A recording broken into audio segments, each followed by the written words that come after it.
आप सभी का स्वागत है मेरे YouTube चैनल भक्ति विद अंशिमी। सबसे पहले आप सभी को कृष्ण जन्माष्टमी की हार्दिक शुभकामनाएं।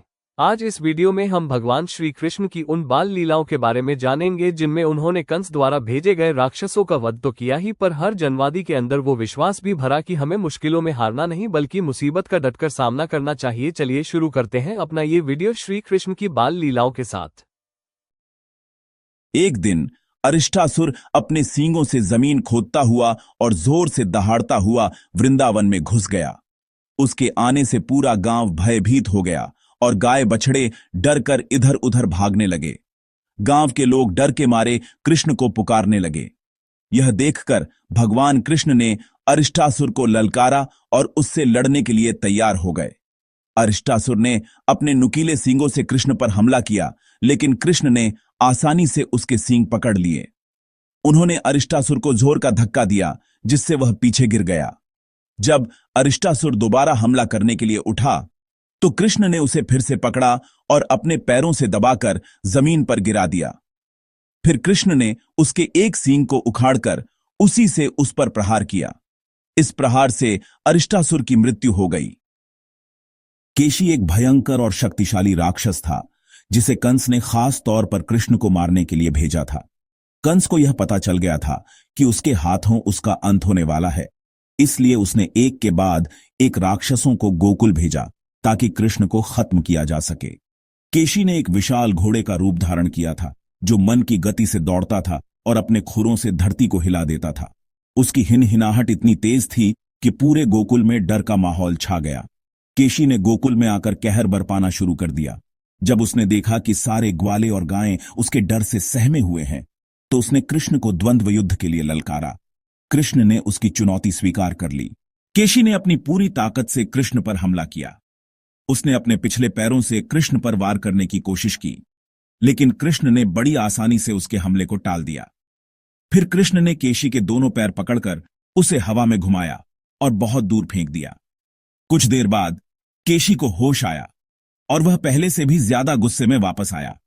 इस बार उसने अपना विशाल मुंह खोलकर कृष्ण को निगलने की कोशिश की। कृष्ण ने बिना डरे अपना बायां हाथ उसके मुंह में डाल दिया।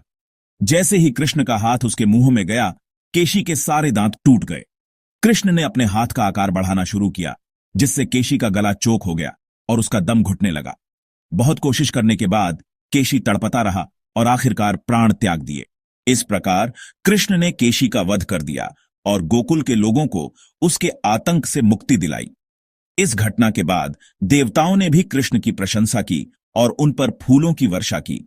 यह कथा वृंदावन में यमुना नदी के किनारे स्थित केशी घाट से जुड़ी हुई है, जहां माना जाता है कि यह लीला हुई थी। राधे कृष्ण।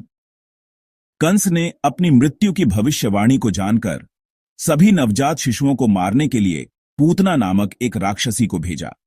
पूतना बहुत शक्तिशाली थी और अपनी इच्छा से कोई भी रूप धारण कर सकती थी। उसने एक सुंदर स्त्री का रूप लिया और शिशु कृष्ण को मारने के लिए गोकुल गई। पूतना एक सुंदर महिला के रूप में गोकुल में घूम रही थी। उसके रूप और कपड़ों को देखकर किसी को उस पर संदेह नहीं हुआ।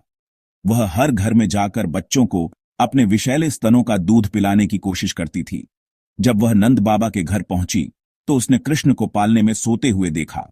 पूतना ने कृष्ण को गोद में उठाया और उन्हें अपना विषैला दूध पिलाने लगी। उसका इरादा था कि दूध के साथ साथ वह अपना जहर भी कृष्ण के शरीर में पहुंचा देगी। लेकिन जैसे ही कृष्ण ने दूध पीना शुरू किया, उन्होंने पूतना का दूध नहीं बल्कि उसके प्राणों को पीना शुरू कर दिया। पूतना दर्द से चीखने लगी और उसने कृष्ण को अपनी गोद से छुड़ाने की कोशिश की, लेकिन कृष्ण ने उसे इतनी मजबूती से पकड़ा हुआ था कि वह भाग नहीं सकी।